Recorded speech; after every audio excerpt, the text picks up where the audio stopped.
ఇందాక నువ్వు నాకేం చెప్తున్నావు? నువ్వు సైలెంట్గా ఉంటే ట్యాబ్ ఇస్తా అనుకున్నావా?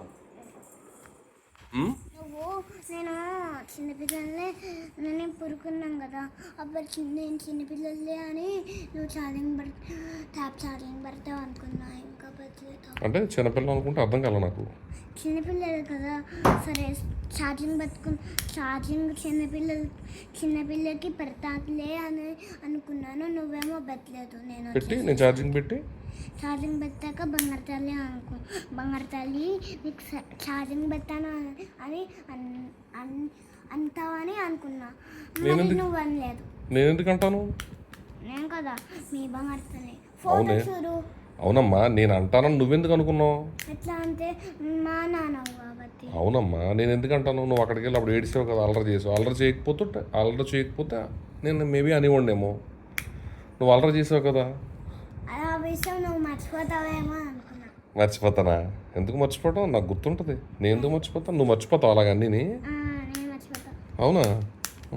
నేను ఎందుకు మర్చిపోతా?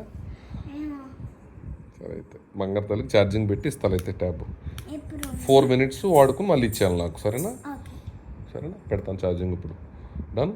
ఇప్పుడు పెడితే ఎన్ని మినిట్స్ అవుతుందో అన్ని మినిట్స్ నేను అందలేను. అదేంటమ్మా, మరి ఛార్జింగ్ అవ్వకుండా ఎలా వాడతాం మరి ట్యాబ్? ఒక 10 minutes ఛార్జింగ్ పెడితే కనీసం కొంచెం కాసేపు వాడుకోవచ్చు నువ్వు. నేను కౌంట్ చేస్తా, నువ్వు కౌంట్ చేయ, నాకు రాదు కాబట్టి. నేను కౌంట్ చేస్తా. నువ్వు ఇంకా ఆ పనిలో ఆపోకూడదు. కౌంట్ చేశాక నేను చూసుకున్నప్పుడు నీ పని ఏదో ఒకటి చేసుకో. అంటే ఎలాగా? నువ్వు ఆఫీస్ పని అంటే నువ్వు అర్థం కాల. కౌంట్ చేసేటప్పుడు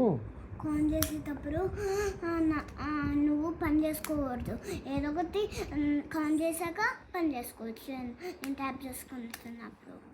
సరే అట్లానే చేద్దాం. మా తల్లి ట్యాప్ చేసుకుంటుందే, నేను పని చేసుకుంటాను అనుకో.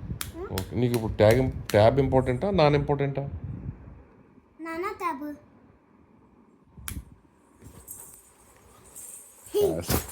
నా మీద